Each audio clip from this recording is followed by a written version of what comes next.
methodology that I come up with that, how I come up with that number, I think it's a pretty sound methodology, but it could vary. I mean, it could be worth $5 million. It could be worth $20 million. I don't know. But it's in the ballpark of a few $1 million when he stole 17 talents from the temple. Okay? So go check those things out on my website. Now, what I'm going to tell you today, starting in class today and tonight as well, that 95 to 98% of everything I'm going to tell you is true.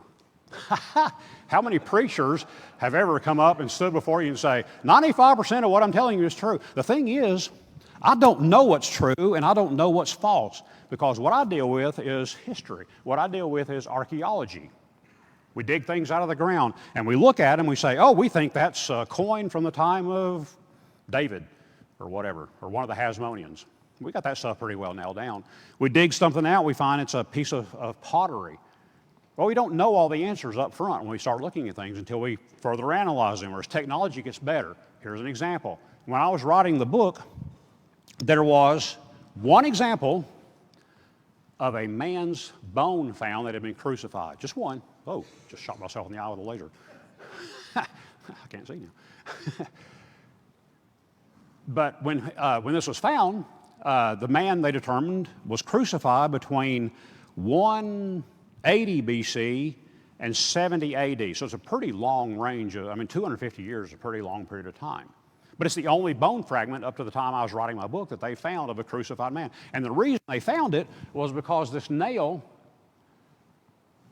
bent. When they were nailing this guy's foot to the cross, the nail bent into a knot in the cross, in the olive wood cross, and they couldn't get it out. Nails were very expensive. And the Romans used, once a person had died, they just pulled the nail out and they used them on the next guy. Next up, nail them up. They couldn't do this one. That's why this nail still exists. Now, the way they did that, they would put a piece of acacia wood, in this case, on the outside of the foot, and then nail it through the foot into the cross, in this case, an olive wood cross, which olive wood is pretty ubiquitous around Jerusalem. When they first discovered this bone fragment, someone wrote an article on it, and I glommed onto the article and I started writing. I said, this is cool. I'm going to write. Oh, this is so cool. They found this fragment. And what they first thought was that this man was crucified like this, because they thought that the fragment was a bone from the right heel, the left heel, and the right ankle, I think. I may have those bones a little bit different. So the only way that could have happened is if the man was crucified like this. And the Romans were very creative in the way they crucified people, right? It's like a game to them, probably. It's a job. You're going to get creative when you do it. So I had this picture in my book. Actually, my mom drew this picture. So I put that picture in my book, and then a little bit later on, I read an article that said, oh, wait, that's not the way it happened at all. This is only a fragment from the right foot. So it turns out the guy was crucified like this. So I had to go back and when I was scrubbing out everything, okay, he really didn't crucify, but he crucified like this. 95% of everything I'm going to tell you is true. 5% may not be. I might be telling you 100% truth. I don't know. You don't know. Nobody knows. So just deal with it. The land of Israel. Now, my talk today is on the city of Jerusalem. When I first started doing this, I came up with probably 2-3 dozen slides just on Israel. I said, I can't do this. I got too much material. But I did want to have at least one chart of Israel. Israel's a very small nation. If I drive from the south here in the lot to the Golan Heights, it's the same as driving here to Gulf Shores. Pretty small nation, 260 miles or something, I think. If I look at the length from the West Bank here over to the Mediterranean Sea, 9 miles. I looked on a map. I kept trying to find something 9 miles from Plainview. Well, Winchester Road, I think, is 10 miles. I can drive from here to Winchester Road, and I'll be out in the middle of the ocean. Israel's a small place. When you hear in the news from the river to the sea, have you all heard that in the news? Anybody heard that in the news? From the river to the sea. What they're talking about is let's drive the Jews out from the Jordan River to the sea. And let's make that a Palestinian territory or whatever. That's what they mean. They want a one-state solution, the Palestinians. The West Bank is blown up here. The areas in dark green, or whatever color that is, hard to tell. The areas in dark green are Palestinian control, full control. The Palestinians have full civil control, full security control. The areas in lighter green, hard to see, are areas where the Palestinians have full civil control and the Israelis have full security control. The areas in white are where the Israelis have both civil and security control. Okay, so that's what the West Bank looks like, similar to the Gaza Strip. So that's Israel today. And again, I really didn't have time to go into all that. I just narrowed all that down to just one chart. I love the saying, Jerusalem is old, Jerusalem is new, Jerusalem can hold Muslim, Christian, Jew. Now, why study Jerusalem? My training growing up was in electrical engineering. And I went on to become, I didn't really practice much electrical engineering in my career. I went on to become an aerospace engineer. But my passion has been the study of the Old Testament and the Intertestament times. When I was training to become an electrical engineer, I'd have to take math classes. And I hate math. Anybody hate math? I hated math. But sometimes you do what you got to do, right? If I'd known there was going to be so much math, I probably would not have become an electrical engineer. But learning math, the reason I hated it was because the guy would start on one end of the board and he'd start writing equations. He'd go around the room, if there were boards all the way around the room, he'd come back here and he'd erase this board and he'd start again. And they never explained to me what was up with that.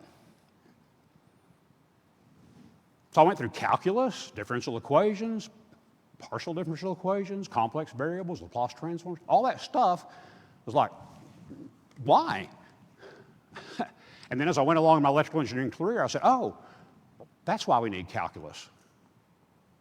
In fact, calculus is on your phone. You pick out your phone. If you lose a GPS signal, calculus is fixing that for you because your phone can sense acceleration and angular acceleration. It can't sense velocity. But it can integrate acceleration and angular acceleration to give you velocity. And it can integrate velocity to give you position. And that's what calculus does for you. You integrate digitally. Partial differential equations, I hated that. But it turns out you can solve all kinds of problems with that. You can solve machines, the behavior of machines, the behavior of economics, the behavior of biology. Complex variables, they explain electrical engineering. There's a complex part. There's a real part and an imaginary part, which didn't make sense to me at the time. Laplace transforms, that allows me to solve problems in the frequency domain instead of the time domain when they're really, really hard to solve. So as I went through my electrical engineering career, I discovered that, yeah, there's a reason behind this madness. There's a reason I did take math. The same thing with the Bible. Why study Jerusalem? Well, Jerusalem appears in the Bible a whole bunch of times. And I think as you study the Bible, as you're reading something, if you know more about that specific topic, I think it becomes useful for you to know about that topic, right? So this is how many times Jerusalem is mentioned in the Bible. I think I got them all. I'm not sure if I did or not. So we're going to study starting with the foundations of Jerusalem. We're going to talk about the three valleys, the Hinnom Valley in the south, the Tyropian or Central Valley down the middle of the city, really, or to the west side of the city of David, and the Kidron Valley between the Mount of Olives over here and the city of David here, okay? The Kidron Valley is referenced 13 times in the Old Testament, once in the New Testament. When Jesus left Jerusalem, he went down and crossed over the brook Kidron and up into the Mount of Olives, right? Very familiar thing that happened back in New Testament times. One thing that really struck me as I went to Jerusalem was the depth of the valleys. You can stand up there and say, wow, that must have been a hike for him to go from Jerusalem down in the Kidron Valley and then up into the Mount of Olives. And it was. In fact, the valleys then were probably 60 feet deeper then than they are now. That's kind of cool. The Hinnom Valley, 13 references to the Old Testament, that's where they sacrifice kids, sons and daughters, boys and girls, to the fire god of Molech. That's the Hinnom Valley.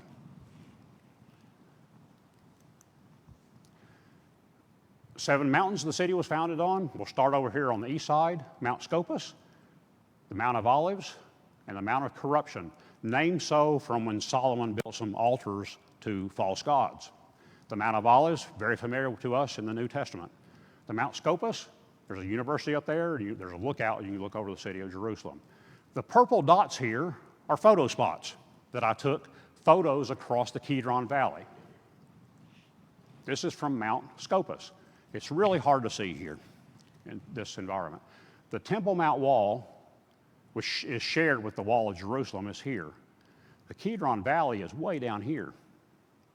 Look at that hike going from the Kidron Valley up to the city of Jerusalem. And then the hike going from the Kidron Valley up to, in this case, the Mount of Olives would be over here. Across the mount, from the Mount of Olives, I'm looking at the Temple Mount as well. Again, the depth of the valley, you can't even see the bottom of the valley here, the Kidron Valley here. In the foreground here, these are all Jewish tombs. These are all Christian tombs. These are all Arab or Muslim tombs. What could go wrong? This is taken from the city of David over to Mount of Corruption, which now is the city of Silwan. Silwan is a Palestinian community. This was an interesting day in our lives. We hooked up with a Palestinian, a Muslim tour guide. We happened to meet him on Mount Scopus. I think it was Mount Scopus, or maybe it was Mount of Olives. Anyway, we met him and ended up at his house and had snacks with him and that kind of thing. And we were standing on his porch near the Gihon Spring, probably 50 yards from the Gihon Spring. And I shot this picture from his porch across the Kidron Valley, the southern Kidron Valley, over to the Mount of Corruption, which is the community of Silwan today. The main mountains, really the main mountain is Mount Moriah. That's where the temples were built. That's where the Temple Mounts were built. That's where the Dome of the Rock stands today. That's where the Herodian Temple Mount stands today. We're going to go into a lot of that detail tonight if you come back. So the Muslims believe that Ishmael was almost sacrificed here. We believe that Isaac was almost sacrificed here. Maybe, maybe not, maybe one of these 95% things, 5% things, because the Bible says that God told Abraham to take Isaac into the land of Moriah and offer him there upon one of the mountains, which I'll tell you thereof. Well, it's the reason that it was Mount Moriah, but we don't know for sure. I mean, that's really, really ancient history, but it probably was Mount Moriah. And that goes back a long, long way, people believing that it was Mount Moriah. King David bought the threshing floor of Araunah for 50 shekels of silver. He bought the whole mountain for 600 gold shekels a little bit later on. All the temples were built here. The Muslim Dome of the Rock currently sits here. And it's actually not the highest point in Jerusalem, which is kind of interesting, but it is the most important mountain. It's the most hotly contested piece of real estate in the world. And this is up on the Temple Mount. These are a couple of pictures I took of the Dome of the Rock. You can go up there and roam around freely. The Temple Mount is controlled by the Muslim Waqf. They are under Jordanian authority. They have civil control of the Temple Mount. So if they want to close the Temple Mount for a Ramadan or whatever they're doing, they close the Temple Mount. The Israelis have security control of the Temple Mount. You can go up there today, but you have to plan your trip entirely around that. It's very, very limited hours. They have, I think it was like 3 hours in the morning you go, starting at 7 a.m., I think it was. We were in line probably at 6 a.m. And once you get up there, once you get past the Muslims standing there wanting to take you around and show them all the Muslim things, we said, no, thank you. We're going to do our own thing. You can go roam around up there pretty much at will. But you need to be very careful. You need to dress very modestly. I wore long pants, even though it was 9,000 degrees that day. My wife wore a long skirt. Her shoulders were covered. If you wear shorts or something, then you'll have to wrap a shawl around you. If you don't want to wear a kilt, then wear long pants if you go to the Temple Mount. Don't carry a Bible. Don't hold your wife's hand or your girlfriend's hand. Don't kiss your wife. Don't pray. If you go to the Temple Mount, read up on the things you need to do to go to the Temple Mount. Once you get up there, roam around freely and check it out. It's pretty cool. This is the Dome of the Chain in the foreground with the Dome of the Rock in the background. The Dome of the Chain, 95% sure that that's where the front porch of the temple was. I can go stand in the Dome of the Chain today and be on the front porch of the temple. That's a place that Jesus never stood. That's a place that Paul never stood. That's the place where none of the apostles ever stood because they couldn't go in there. Only the priests could go in that part of the temple complex. That's kind of cool that I can stand there and imagine that that's where the front porch of the temple was. We tried to go in the Dome of the Rock. Little guy, well, wasn't so little, but a guy sitting out in a folding chair out front, so we walked up and he said, no. The only English words he knew, I think, were no. He wasn't waving at us. He's saying, you cannot go in. You have to be Muslim to go in. So we didn't. There's some cool stuff in the Dome of the Rock, and I'll show you that here in just a minute. Or actually, I'll show you that tonight. So, other mountains, we have the hill of Antonia Fortress. We have the old Mount Zion, and we have new Mount Zion. Then we have the city of David. So now we're starting to build up the city of Jerusalem. The city of David was built on this land peninsula with this deep Kidron Valley over here on its east and the deep Tyropoeon Valley over here on its west. The city of David was formed there. The city of Jerusalem was formed there because of two things: water and defense. The city of David was very, very defensible on these three sides. Deep valley, and a not as deep valley, but still a deep valley. Very defensible. They have recently discovered, it's amazing, the line of work that I do, well, I'm retired, but the line of work I'm now doing, it's just changing all the time. They just recently discovered this trench, 230 feet long, 30 feet deep, and 100 feet wide, and that was probably to defend the city of David. They think it was trenched out during that time. That's kind of cool. So the city of David was very defensible, and they had the Gihon Spring that originally ran down into the Kidron Valley. Somebody fixed that later on, Hezekiah. We'll talk about that here in just a minute. So this is the city of David today. This is the Temple Mount wall. This is the Al-Aqsa Mosque that sits on the Temple Mount. The Dome of the Rock is over here off the picture. The city of David is to the south of the Temple Mount, of the old city of Jerusalem. Some neat things in the city of David. There's the burnt chamber as opposed to the burnt house. We'll talk about the burnt house tonight. We talk about the Jerusalem destruction of AD 70. The burnt chamber was the Jerusalem destruction of AD 587 when Nebuchadnezzar burned the house of the Lord, the king's house and all the houses of Jerusalem, every great house he burned down. You know what? It takes more faith to be an atheist than it does a Christian. Because I can go to Jerusalem and I can see things that are talked about in the Bible that are actually happened in Jerusalem. That's kind of cool. And they've proven this with multiple confirmations. Radiocarbon, archaeometric, whatever, confirmation of the date of the pottery. So this is a burnt chamber that was destroyed back in the destruction of Jerusalem in AD 587. Recently discovered, only talked about in the spring 2024 issue of BAR, Biblical Archaeology Review. Another neat thing in the city of David is the Gihon Spring.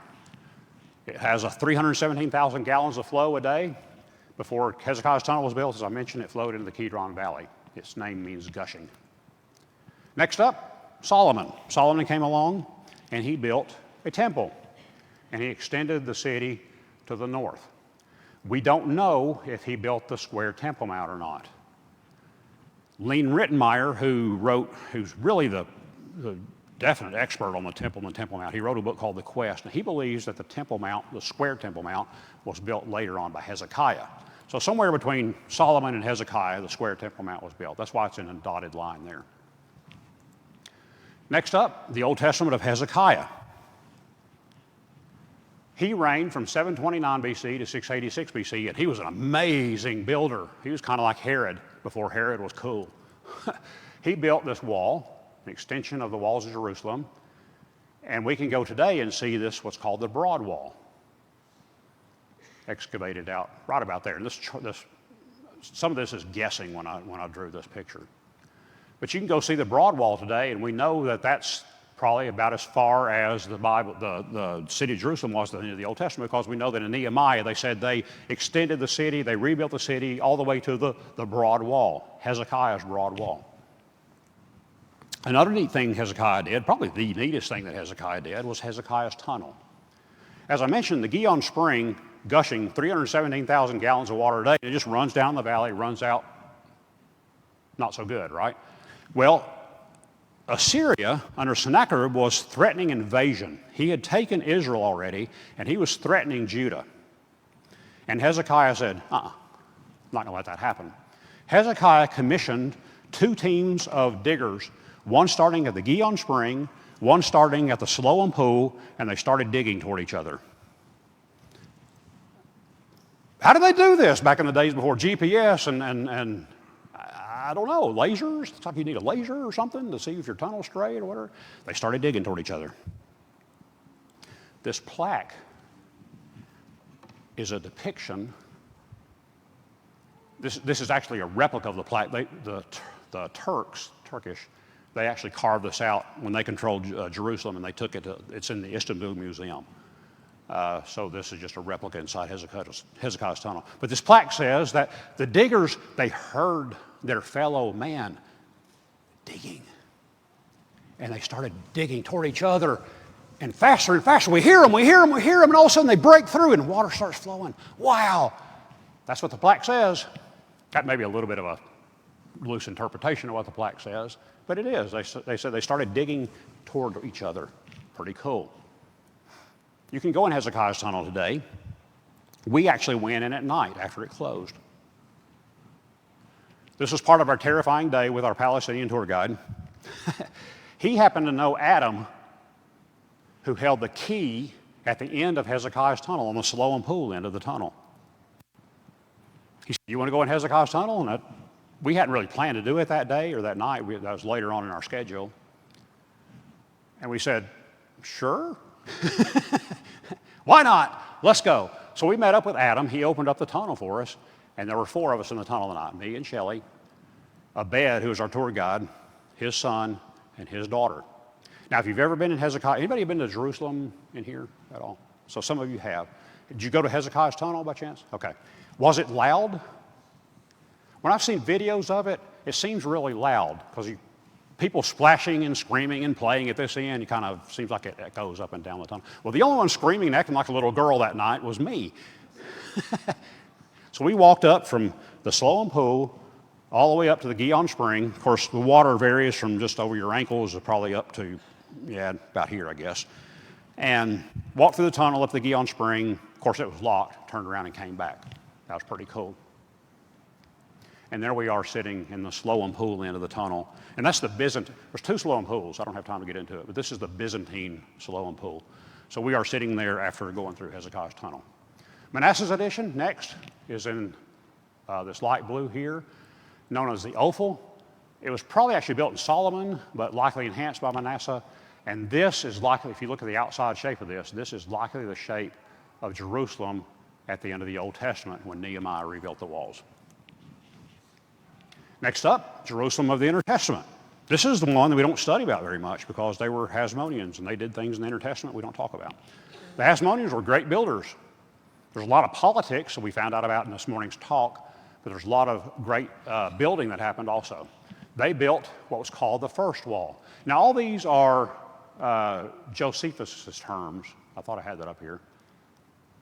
But as we go, as we study the destruction of Jerusalem tonight, these terms will become important. So the Hasmoneans built the first wall here in purple. They built then the second wall here in brown, and they extended the Temple Mount here in yellow. We'll talk about why they did that tonight if you come back. The Hasmoneans, as I said this morning, had a huge amount of influence on the New Testament, and most people don't even know who they were. That's why I'm here. That's my goal in life. That's my retirement plan. So you can go and see sections of the Hasmonean first wall, second wall. You can see Hasmonean Tower. This is in the City of David Museum, the courtyard. Shelley and I showed up there like 45 minutes or something before they closed, and we said, "Do we buy a ticket for this or not?" We got just a few minutes. We'll just have to run through it, and we did. We bought a ticket, and we just ran through the City of David Museum. When you go to Jerusalem, there's so much to do, it's really hard to see everything, no matter how long you stay. Next time we go back, when the war settled down, we're going to go back for, I hope, a month, maybe 6 weeks. We'll see. Jerusalem at the time of Jesus. We, of course, had the first wall built by the Hasmoneans, the second wall built by the Hasmoneans, but we see a new Temple Mount here in light blue.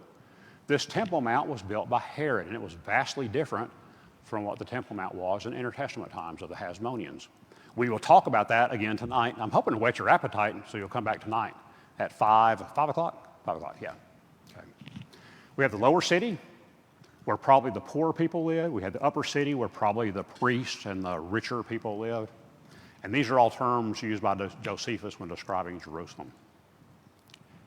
In AD 70, there was a third wall built by, partially built by Agrippa I, because he feared that if he built the whole wall, that Claudius, the Roman emperor, might think that he was planning a revolt. He was not. He was actually friends of the Romans.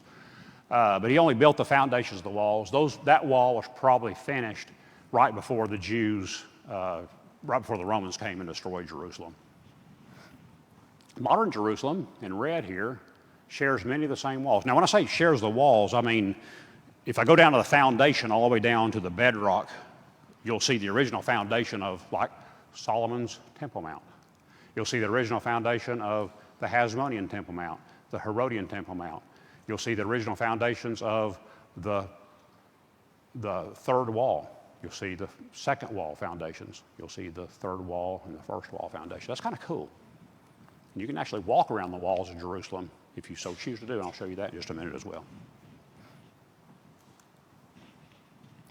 4 quarters in modern-day Jerusalem: the Jewish quarter, the Christian quarter, Armenian quarter, Muslim quarter. The cool things in the Jewish quarter are the Wailing Wall. That's old terminology. It's called the Western Wall today. There's a men's area and a women's area. The women's area to the right, you go up to the Western Wall. Those are Herodian stones. You can go touch them and pray there or whatever you want to do. But there's lots of Jews there because that's where they go. That's as close as they can get to where the temple used to be up on the Temple Mount. So they're down here on the below on the Temple Mount wall. So the Western Wall is there, and also the entrance to the Temple Mount for non-Muslims, the Maghrabi Gate, also known as the Morocco Gate. That's the only gate you can go, unless you're Muslim. I don't know. There may be some Muslims here today. I don't know. But if you are a Muslim, you can go in any of the other gates you want to, but only Christians are allowed to go in the Maghrabi Gate. The Armenian quarter has the Tower of David Museum. The Christian quarter, Church of the Holy Sepulchre. The Muslim quarter has the Via Dolorosa. What could go wrong? Now, interestingly enough, you can actually buy a ticket right inside the Jaffa Gate here at David's Tower and go walk on the walls of Jerusalem. That's pretty cool. There's a north walk and a south walk. The northern walk is much longer. It goes all the way over here past the Lion's Gate, almost to where the Temple Mount starts. The southern walk starts at the same place and is much shorter, but goes all the way over here to almost the Dung Gate. That's really neat. If you go to Jerusalem, I would suggest you do it. It's called the Ramparts Walk. What you can see on the Ramparts Walk are lots of stuff. Some of the paths were pretty narrow, as you can see here. Now, I'm afraid of heights. I don't do heights. I'm not afraid if I feel safe. I've been in, of course, airplanes and stuff all the time. I've been in a helicopter before without a door, but I was strapped in. I had a seatbelt on, and I felt like I'm afraid of falling. I say I'm afraid of heights, but I think I'm afraid of falling because I was strapped in. I felt safe, even with that open door of the helicopter. But I was not afraid of heights here at all. Even though these paths are pretty narrow, this wall chunk is pretty wide. I didn't feel like I would ever fall off anywhere. Some of the paths were very wide. This is Shelley walking along the razor wire fence here on one of the parts of the walk. Lots of razor wire up there, lots of cool pictures you can get. There's a Dome of the Rock and one of the mosques there in the foreground. But that's through one of the keyholes in the wall. You can also see a lot of activity going on below. I saw people with guns, lots of people with guns actually, and I was A-okay with that because they were on my side. Those were IDF soldiers, and they were there. If something went wrong, they were going to take care of the problem, right? And they do. I mean, they do almost every day, it seems like. So I looked down and saw lots of IDF soldiers walking around with their guns. In fact, in Tel Aviv, they would put them up on the table in the mall when we went there and hang them on the back of their chair when they were eating lunch and stuff. It's kind of different. We don't usually do that here in Alabama. We don't usually do that. We saw the foundations of Jerusalem, how it's built on bedrock. We saw all the activity going over the gates, people coming in and out in cars, street vendors. Really cool. All the activity of Jerusalem. You feel kind of like a little bit dirty, kind of looking down on stuff. They don't know you're up there looking down on them. It's really, really neat to see all that. And Jerusalem is like a whole city on top of the city. There's a soccer field up there. Some little kids came up to us when we were walking along who were playing soccer and started not talking to us because they were speaking Arabic. There's satellite dishes up there. I mean, it's just really interesting when you go on this Ramparts Walk. So, this is the modern-day city of Jerusalem that we talked about today. This is the Temple Mount that we'll talk about tonight. This is the city of David. The government of Jerusalem is somewhere, I tried to find this and I could not find it, but somewhere up in here is the government of Jerusalem. The Knesset, by the way, if you get a cab in Jerusalem, you say, I want to go to the Knesset, because our K's are silent, right? Huh? You want to go where? He said, the Knesset? I said, yes, the Knesset, that's where we're going to go. But the Knesset's up here, that's their legislative body. The Yad Vashem Museum is up here. The museum of the Holocaust. So a lot of stuff outside the city proper walls of Jerusalem that you can go see in Jerusalem today. So, that was fast. I talked too fast. We spent the last several minutes building the city of Jerusalem from its original mountains and valleys up to the city of the modern age.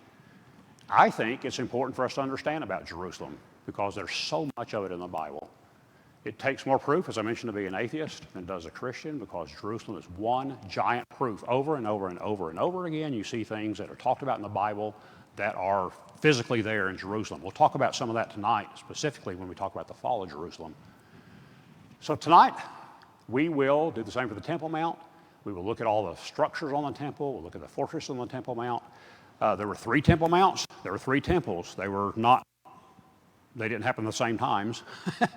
So that makes it a little challenging historically to keep up with, but we'll talk about all that tonight. And then we'll tear everything down. We will look how the incompetence of one man precipitated its destruction in AD 70, actually AD 66. And we'll talk about how the Zealots precipitated its destruction. Jerusalem pretty much fell before Rome ever got there because of the Zealots. You had a faction of Zealots controlled by a man named Simon, another controlled by Eleazar, another controlled by John of Giscala. And these Zealots factions were fighting each other, and they had one common goal besides fighting each other. They were there to destroy Jerusalem from within.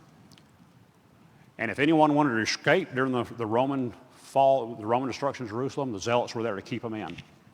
And as they were starving to death, the Zealots would go and steal their food. If the person begged, he said, please just kill me. I can't take it anymore. I'm starving to death. Just kill me. They wouldn't kill him. If the person said, don't kill me. Please don't kill me. You can have my food. They would kill him. The Zealots were very, very bad people. And they really, truly precipitated the fall of Jerusalem, unfortunately.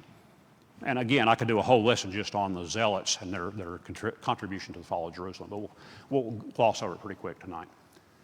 Again, the displays, the website, and books out back. It's a good thing we have a little bit of extra time. I encourage you to please go in the back and look at the displays that are there if you've not done that yet.